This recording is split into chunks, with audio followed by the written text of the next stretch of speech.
प्रवचन करी वो के प्रवचन करे, रोज प्रवचन चले नहीं करे प्रवचन। ज्ञानी है तो कहीं बहुत जगह चले प्रवचन। दूसरे वो मतलब पत्नी चाहे कि हूँ के थोड़ो ज्ञान दूं और वो के हूँ के ज्ञान दूं। अब समझ में ही नहीं आएगा ज्ञान ले वो ज्ञान घड़ी के में मई फेंके, फिर वो ज्ञान मई से उठी आई न ज्ञान के कोई ले ही नहीं। इसी को तो प्रवचन कहते हैं। अपने अपने वचनों पर जीव बंधा रहे तो धर्म का जो गृहस्थ है आनंद की गाड़ी ठेठ मंजिल को पहुंच जाती है। पर हम अपने वचन पर नहीं बंधे। ब्रह्मा जी ने मैथुन सृष्टि में 3 कन्या हुई, आकृति, देवहूति और प्रसूति, और 2 पुत्र हुए, प्रियव्रत और उत्तान। देवहूति बड़ी कन्या है, ये जवान हो गई। राजा रानी दोनों को चिंता सताने लगी। जिस बाप की बेटी हो गई सयानी, उस बाप को नींद कहाँ है आनी। उस बाप की माता की नींद विदा होती, मेरी बेटी को अच्छा घर मिल जाए, अच्छा वर मिल जाए। रात दिन चिंताएं सताने लगी। एक दिन देव ऋषि नारद उनके आंगन में आए। कहा महाराज मेरी कन्या बड़ी हो गई, बताओ मैं किसके साथ। ब्रह्मा की सभा से आए थे। नारद जी ने कहा कि तुम जो है कर्दम ऋषि से इसका विवाह करो। लेकिन कर्दम भगवान के मानस पुत्र है, वो संसार में नहीं आना चाहते, वो ग्रस्त में बंधना नहीं चाहते, क्या करें। तब ब्रह्मादि देवता मिल करके गए और उनको समझाया। जब समझाया तो कर्दम ऋषि ने कुछ वचन मांगे। ये यहां से वचन चालू। कर्दम ऋषि ने कहा ये मन से सेवा करे और मेरी साधना में साधक बने, बाधक नहीं बने। पत्नी का क्या कर्तव्य है कि उस धार्मिक पति को हमेशा अच्छे काम में सहयोग करे।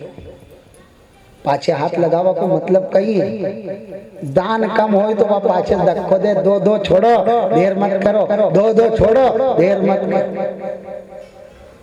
वो ऐसी नहीं है कि वह देने वाले हाथ को रोक के अपना अपना पैकेट में रख ले, अपनी जोड़ी में धर ले, ऐसी नहीं। ये तो अब रखने लगी हर एक माँ, वो कहीं के ही जोड़ी नहीं तो पहले ही जोड़ी नहीं रखती थी। ये उदार थी साहब, दिया लिया छुट्टी, कोई जोड़ी नहीं। अबे तो इनकी जोड़ी है नहीं तो वह भराए जब तो दूसरा के दे मारी मोबा जोड़ी घनी मोटी मोटी रखी। आई मैं कहीं देवा जाए ने जोड़ी, आई मैं कहीं भाई के दे, बाप के दे, माँ के दे न वो जोड़ी।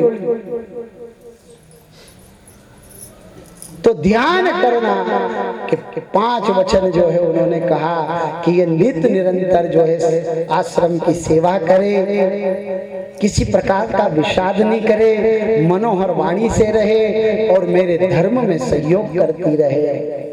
पत्नी मनोरमाम देहि मनोव्रतानुसारिणी तारिणी दुर्ग संसार सागरस्य कुलोद्भवम्। पत्नी कैसी होना चाहिए? मनोरमा। इनको मनोरमा कहा है। लक्ष्मी का दूसरा नाम है मनोरमा। मन को आह्लादित कर दे और मन के अनुकूल जाने पहले वो परीक्षा कर ले कि पति के मन में क्या है, उसके अनुकूल चाहिए। तारणी ये पत्नी नहीं है, तरणी नाव है, नाव संसार सागर से पार ले जाने वाली नाव है। संसार में डुबोने वाली नहीं, संसार में मौज लेकर के पति को डुबोने वाली नाव नहीं है। संसार से उद्धार करके पुरखों का उद्धार, तीर्थ की यात्रा, देवता का पूजन, दान पुण्य लक्ष्मी की ताकत से होता है साहब। जिस घर में अच्छी लक्ष्मी हो उस घर पर साधु ब्राह्मण अतिथि भगवान आते रहते हैं। और जिस घर में तारणी नहीं होती है वहां कोई उस द्वार पर नहीं खड़ा रहता है। तारणीं दुर्ग संसारम सागरस्य कुलोद्भवाम। ये भयंकर संसार सागर से वही पार करती। बहुत सेवा करी, ऐसे ही रही और 9 कन्या हुई। फिर भगवान कपिल देव का जन्म हुआ। कपिल देव ने दिव्य ज्ञान दिया माता पिता को और माता पिता उस दिव्य ज्ञान से परम गति को प्राप्त। बोलो कपिल देव भगवान की। ऐसे एक कन्या के विषय को कहा, फिर आकुति का कहा, यज्ञ प्रजापति से विवाह हुआ। फिर तीसरी कन्या प्रसूति थी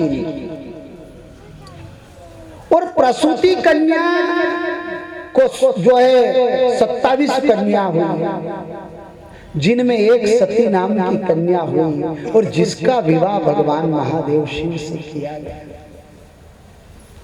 लेकिन वो असामयिक पिता के घर ही समाप्त हो गई। परीक्षित ने पूछा, महाराज मुझे सब बातें तो समझ में आ गई, पर ये बात मुझे गले के भीतर नहीं उतर रही है। मैंने पी तो दोनों कान से ली है, लेकिन गले के भीतर नहीं उतर रही कि ऐसा क्या कारण हुआ कि उस बेटी को बाप के घर मरना पड़ा। कोई ऐसा कारण है? आज तक जब बेटी दुखी होती है तो बाप को फोन लगाती, मैं बहुत दुखी हूं, मुझे ले जाइए। तो बाप के घर बेटी आराम लेती है, बाप के घर बेटी सुखी रहती है। पर सती एक ऐसी बेटी थी, पहली घटना इतिहास में ऐसी हुई कि बाप के घर मरी। आज तक कोई बेटी बाप के घर नहीं मरी, ससुराल में जरूर। पहला समाचार पत्र आता नहीं, पेपर ने, समाचार पत्र ने, रेडियो, जब मैं सुनता था तो समाचार पत्र में लिखता कि वो स्टोर भपकने से बहू चली गई। स्टोर बपकी गयो ऐसा लिख देते। वो रिपोर्ट लिखा था तो कि स्टोर बपकी गयो, चिमनी बपकी है नहीं। पर मैंने जितनी कटिंग पढ़ी, जितना पेपर पढ़िया, उनमें एक ही बात पढ़ी कि वो बहू जली। पर आज तक हुई वाह, वो पढ़ने में नहीं आया कि सासू बड़ी। मैंने क्यों कहा की कंपनी को स्टोर है, समझ में ही नहीं आई कि आज तक कहीं कहने नहीं की कि सासू जल गई। तुमने पढ़ी हो गई बहू बड़ी तो यो कहीं कहो स्टोरी ऐसो बनायो तो कहीं के बहू के ही बाले खाली, सासू के नहीं बाले।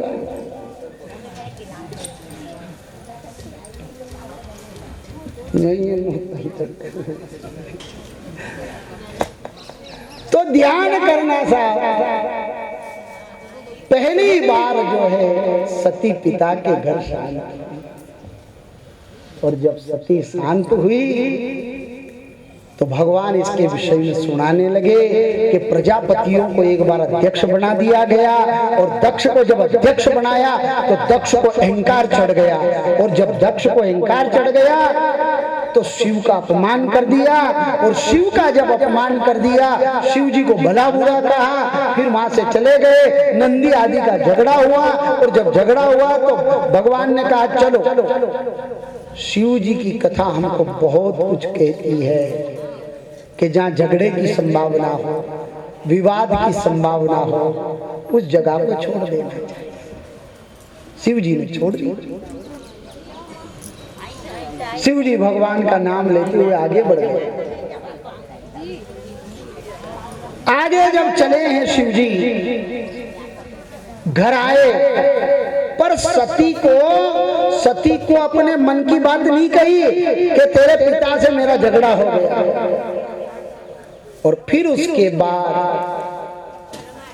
दक्ष ने यज्ञ में भगवान शिव का भाग बंद कर दिया, और जब भाग बंद कर दिया दक्ष ने, तो दक्ष ने ही एक बार यज्ञ रखा, और जब यज्ञ रखा दक्ष ने, तब सती आकुल व्याकुल हो गई, क्योंकि पिता पीहर में कोई काम होना तो प्रायः भले पत्रिका आए या नहीं आए, यो मन तो है नहीं एंडुलम की तरह डोलवा लग जाए। जानो जानो अने गरखा के थारे कहाँ टेलीफोन आयो ना कहाँ थारे क्यों नौरी यूं पाँव टूटे, पर ये मन जाना जाना मेरे पियर में कर पियरे यारो ऊंची नीची बाट, पियरे रे ऊंची नीची बाट, पियर बालो लागे महाराज, पियर बालो लागे महाराज। पियर किसको प्रिय नहीं है ये बता, चाहे कैसी भी बाट हो, चाहे कैसी भी खाट हो, चाहे सुंदर हाट हो, लेकिन उसके मन में पियर के प्रति प्रेम ही इतना। तो पियर की तो बात ही मत करो, पियर तो पियर, पियर को अगर जरा सो भाई को जीव आई जाए, नाम नहीं लूंगा, जीव भी आई जाए तो वो भी कह तुम्हारा आंगना में तो हो छोटा सा जीव भी पियर का प्रिय लगता है। ये ममता है पियर के प्रति, होना चाहिए, इसका कोई दोष। सती ने कहा महाराज मेरे पियर में यज्ञ है, मेरे पिता ने यज्ञ की रचना करी, मैं वहां जाऊं, लेकिन शिवजी ने कहा पत्रिका नहीं है। अब ये पियर की कई गलतियां माताएं प्राय ढांकती रहती है साहब, आदमी के थोड़ी सी मालूम पड़ी जाए नहीं जब थर बहना सो कहियो, अरे ऐसा नहीं करियो, तुम्हारे चाव जो कही दे, हमारी बात सुना। ये तो लोग बड़े होते जैसे फिर बात करे, वो बात ही नहीं है, दूसरी बात है। पहले कच्चे घर रहते थे ना, तो मैं एक सरल